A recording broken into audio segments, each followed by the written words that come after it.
Now, ready for our first question from the audience. Over here, I think we got. Good morning, Warren and Carol. Thank you very much. Could you tell us who you are? Hi, Kate Gutman from UPS.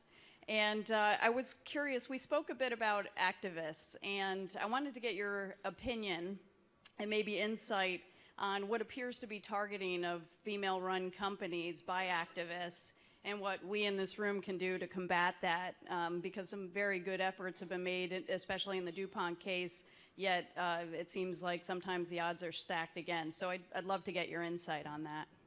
Yeah, I don't know what the statistics would be on that, but what the activists are really, they're after publicity, they're after results to some extent, and they're after attracting more money. I mean, these guys get paid very often on something that's a fee based on both assets managed, and performance. And if you can get 20 billion under management and you charge 2 and 20, the 20 really doesn't get to be that important. The 2 is $400 million a year. I mean, so attracting money is enormously important to anybody in the investment business, and different styles become popular from time to time, and as soon as they do, people rush in to say, that's my style, so that they'll attract management. Carol and I had a friend that described Wall Street in terms of the way it operates as having the innovators, the imitators, and the swarming incompetents. And essentially that's the way money attraction is. I mean, you know, hedge funds started out, they really didn't start out with A.W. Jones, no. But Carol made them famous for starting out with A.W. Jones.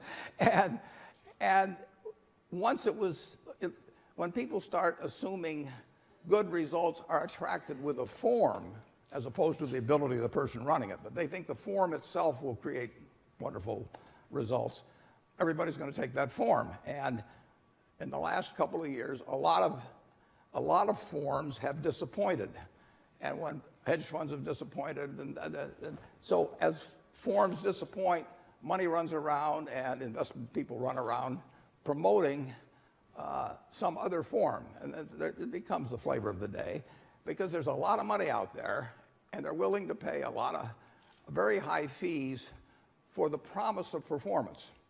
And you don't really have to ever particularly deliver. I mean, just the promise will last long enough to get you rich and your children rich and your grandchildren rich. So it's nice if you perform on top of that. Right now, particularly in the last, I'd say 2 years, activism is a saleable form, and therefore it gets sold, and Wall Street sells it.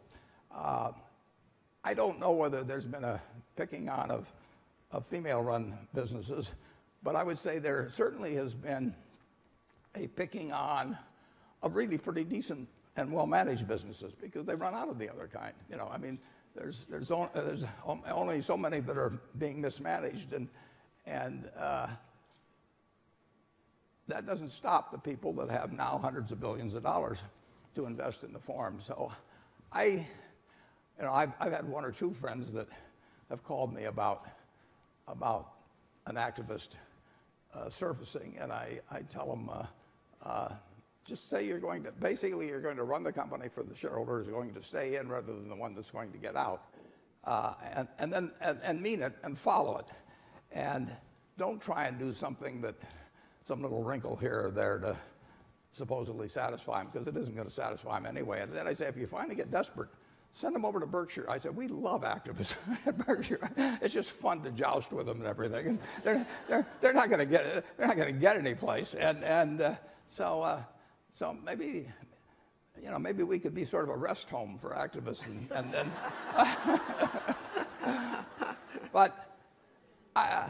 And of course, to go one step further, it's in Wall Street's interest to scare managements about activists. I mean, you've got both investment bankers and law firms that, you know, they're not dying to have an activist call on your door, but it doesn't cause them to break out in tears either, because you take them on and then they get all involved in the strategy, and it's their job to some extent to make you worry more than you probably should even worry. I mean, it's a commercial world out there, you know, in case you haven't noticed it. And there are a lot of companies that I hear about that are paying significant amounts to people to sort of strategize as to how to keep activists away. The best way to keep activists away is to perform reasonably well in your business and also to communicate well with your shareholders. I mean, in the end, you've got a bunch of owners out there, and on balance, they're going to be on your side. After all, they've got their money with you. But they should be treated as partners, and that's one thing we've always done at Berkshire and always will do. And I think well, I'll give you one illustration. We had a vote a year ago. Somebody put on the ballot that Berkshire should pay a dividend. They were kind of nasty about it. They said, well, Warren doesn't need one, but the rest of us do, so why don't we vote to have a dividend? And which was fine with us, so we put it on, and we did not campaign. And with over 1 million shareholders, our shareholders voted 47 to 1 against paying a dividend. Now that only comes through years of communication and explaining to them why dividends really don't make sense in our case at this time. And the shareholders will be on your side, but you shouldn't expect them to only be on your side when you're in trouble. I mean, you want to keep communicating. You really have to have a partnership attitude. And if you have a partnership attitude, I think it gets through to the shareholders. Okay. Another question? Over here. Over here. Linda. Good morning, Warren. Linda Addison, Norton Rose Fulbright. Last year, Carol Loomis retired from Fortune after 60 years and had to explain and defend her decision to retire. She sure did to me. Well, and that was what I was going to ask you. You have some very unique and refreshing views on retirement. Did you give Carol any advice, and did she take it? Well, those are two different questions. Now, bear in mind that she gives me advice that I don't take too, so it's perfectly understandable that she would exercise similar rights. Well, I think it's a terrible mistake if you're in the kind of business where you can do it. I think it's crazy. It'd be crazy for me to leave my job, assuming I can do it. I mean, if I quit today, I see these people. They spend a whole week planning their haircut. I mean,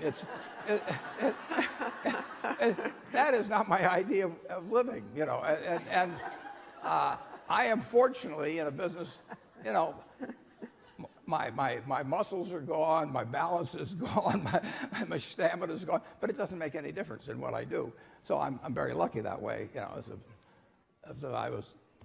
I'd instead been a professional heavyweight boxer, which was my alternate choice, it would have been a whole different game. But this game, it really doesn't make any difference. I don't understand.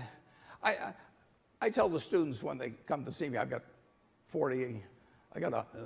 8 schools this Friday coming of 160 students, and I tell them, take the job that you would take if you didn't need a job. And that's what I've got. I mean, and you want to be doing something you would do if you didn't need the money. And most people do need the money, but if you're in the position where you don't, you should be doing what you would do if you didn't need the money. And I would rather do this than anything in the world. I'm having fun. I mean, my Social Security check is coming every month. I mean, I do not need this. But I do. Carol wrote the book, Tap Dancing to Work. I tap dance to work, and she knows I do. And there's nothing more exciting than to get there and find that some company you weren't even thinking about a week ago that you might buy for $32 billion and be in making aircraft parts. And it just doesn't get any better than that. I'm not sure you answered her question. About you?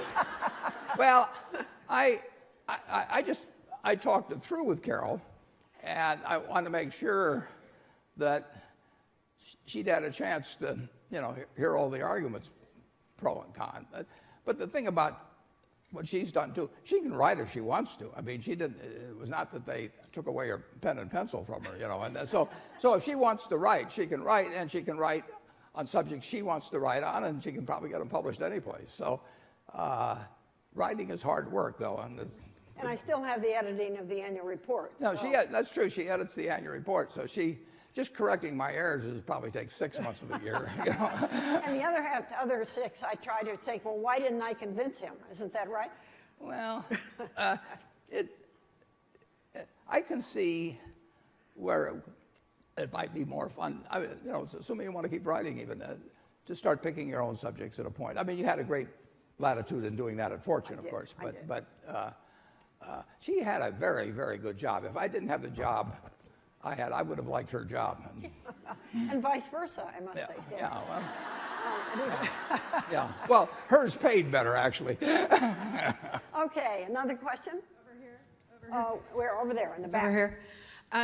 Warren, I am Joanne Bradford. I'm the COO of a company called Social Finance, SoFi, and we work in Silicon Valley in fintech. And I'm interested to see what you have to say about all the unicorns in Silicon Valley, and if you will ever participate in things like Uber, Airbnb, and there's a lot of discussion out there about the bubbles coming, the bubbles not coming, the VCs pitting against each other, and I just wanted to see what your take on that is. Yeah. And then for a bonus round, what would you do about the Syrian refugee crisis? Because I think it's important. I'm gonna filibuster the first. We have never, that I can think of, bought into startups or anything of the sort. We love the fact they're occurring. We recommended Airbnb, for example, for our shareholders at the meeting this year just because the hotels were pushing so hard on price. So I love what they're coming up with, but I don't bring anything to that game at all. I mean, and the valuations tend to be, nosebleed by our standards. I want to buy very big, very solid businesses that I know will be around for 50 or 100 years, and buy them at a reasonable price, have a manager to run them, and then just go back to drinking Coca-Cola and and eating some peanuts or whatever it may be. So I have no ambition to be some venture capitalist, who's getting promoted on something that I wouldn't fully understand, and with the whole idea of a series of offerings all at higher prices and consecutive rings of offering. It's just a game that doesn't appeal to me, but it's where a tremendous number of interesting things are going to come from. I would not be particularly good at that. I see Jenny here. Tom Watson one time said, "I'm no genius, but I'm smart at spots, and I stay around those spots." And so both Charlie and I try to stick with things that we feel we understand. We feel we understand this fellow with the airplane parts businesses.